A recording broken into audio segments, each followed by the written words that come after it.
This is part 2 of section 8.7. We want to subtract two complex numbers, and we basically treat this as if these were polynomials, okay? So what would I need to do if this were a polynomial? This is an understood -1 right there. So we distribute the -1, and then we're going to combine like terms. So this is equivalent to 9 plus I minus 3 minus 2I. Now we're going to combine like terms, remembering that our I needs to be at the end because this is going to be a complex answer. 9 minus 3 would be 6. I minus 2I is minus I. Okay, so our answer is 6 minus I. It's in the correct order. No exponent on the I, so there's nothing left to simplify. This is it. Okay, so let's look at -32I times -2I. We've done a problem similar to this earlier when we did the square root of -9 times the square root of -81. We ended up with something like this at that point. But right now, let's just multiply the pieces we have, because this is a straight multiplication. 32 times, well, -32 times -2 is going to be -64. I times I is I squared. Now, we don't have an addition or subtraction in here really, but I am not allowed to leave an I squared. I to any power can be simplified. Remember that I squared is the same thing as -1. So I have -64 times -1. Oh, actually, this should be positive 64, right? So this is positive 64 here. Sorry about my mistake. I do make them a lot. You should see my outtake reels for these videos. So I have 64 times -1, which is -64. Okay, explaining my mistake. I wrote down -64 here, and I was multiplying two negatives, so it should have been positive from here. And then this should have been positive here, and that's the -1, which gave me -64. Okay, so here I am multiplying two complex numbers. One point I need to make before. Notice I was multiplying 2 with imaginary parts, and I ended up with a real answer. No imaginary part here. Okay? Here, I'm multiplying two complex numbers. This should look like distribution, and that's exactly how we're going to treat it. Your book would have you memorize formulas for this, but there is absolutely no reason to go through that process. Let's distribute. Okay, so that gives me 7 times 3, which is 21. And then 7 times I, so plus 7I. Now we're going to come back and we're going to distribute the -2I. Okay, so I have -2I times 3, that's going to be minus 6I. And then -2I times I is going to be -2I squared. Okay, now these are like terms, so I'm going to be able to combine those, and I can simplify that. So that's what I'm going to do in this step. This is 21 plus 7I minus 6I would be positive I, minus 2 times -1. I've replaced -1 for that I squared. So now I can simplify here. I have 21 plus I, that's going to be plus 2.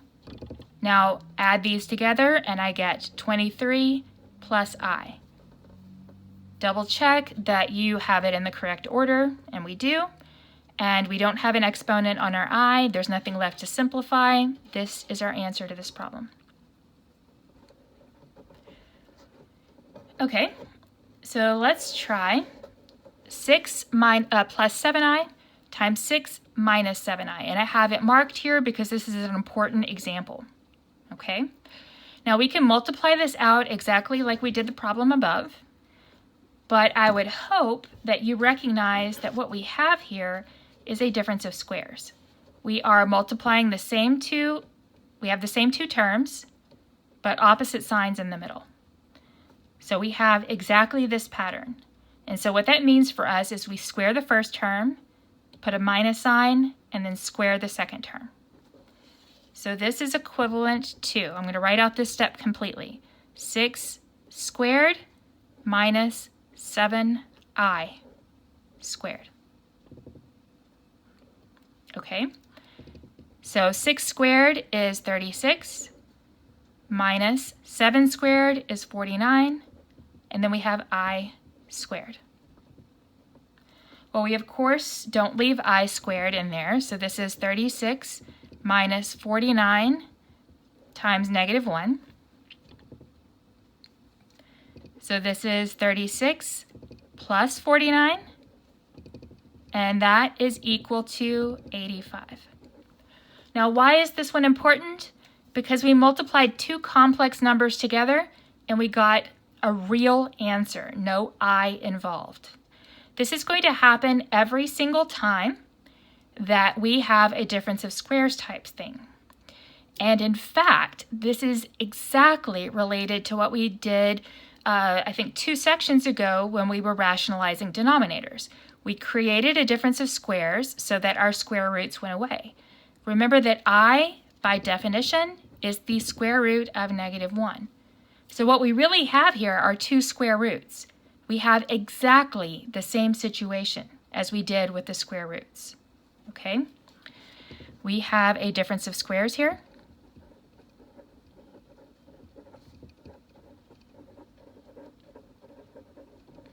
And that always gives us a real answer. Okay. And what's more, these two things are called complex conjugates.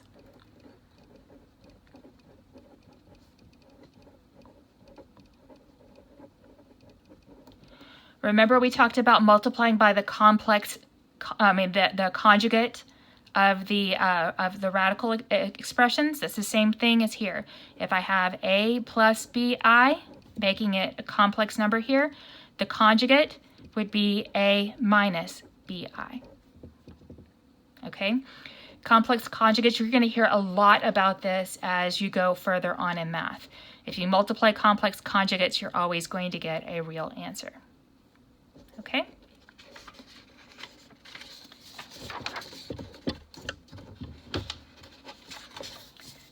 Okay, now I mentioned earlier that we can always simplify a power of I. Okay, we are going to use a property from here. We're going to use this one. Notice that a power raised to a power, you multiply those exponents. So this, we're going to be using this property a whole lot.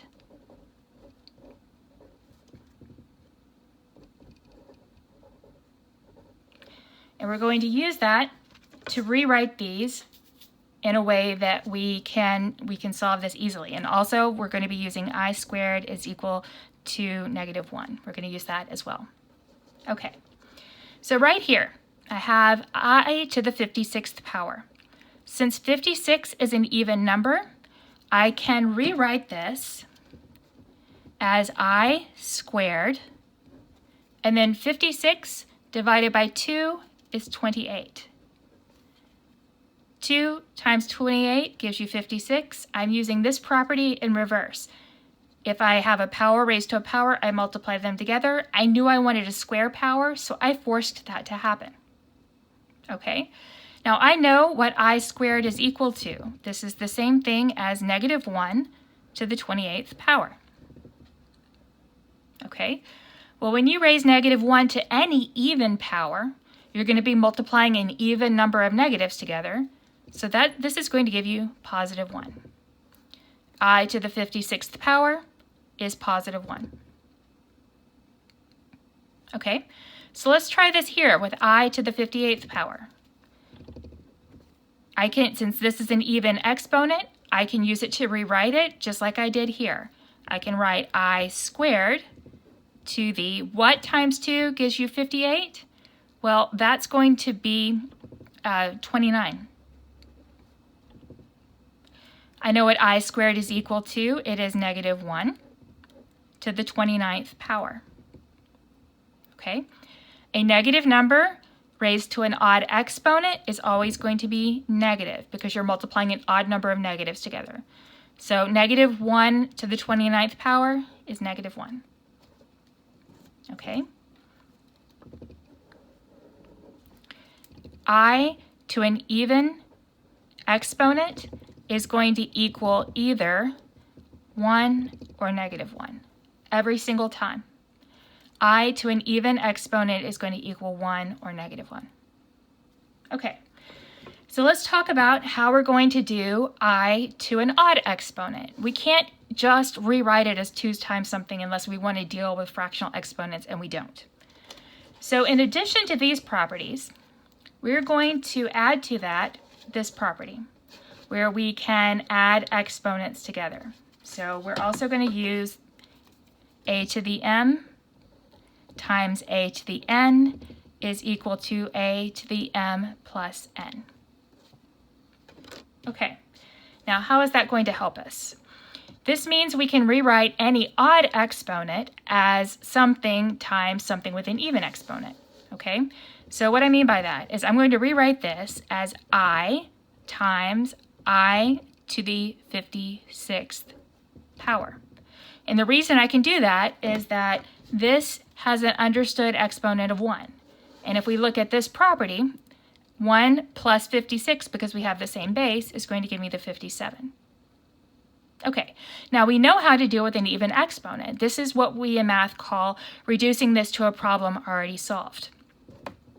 Okay, so this is equal to I times I squared raised to the, we've already done this here. I'm going to rewrite this because it's not always going to happen that you are able to put it back into something you've already solved before. This would be squared times 28. If I multiply these back together, I do get the 56. So this is I times negative 1 to the 28th power, which is I times a negative to an even exponent is 1.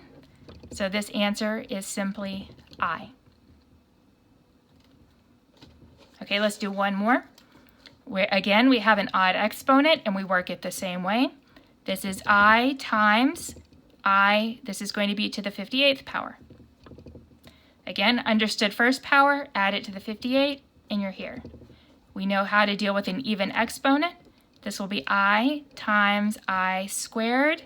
This is going to be to the 29th power. If I multiply these together, I get 58. So this is the same as I times negative 1 to the 29th power. A negative 1 to the 29th power is going to be negative 1. So this is I times negative 1, which is negative I. Okay. Right here. I to an odd power is going to equal either I or negative I. One of those two, and it just depends on whether or not what your even exponent gives you, whether it gives you a 1 or a negative 1.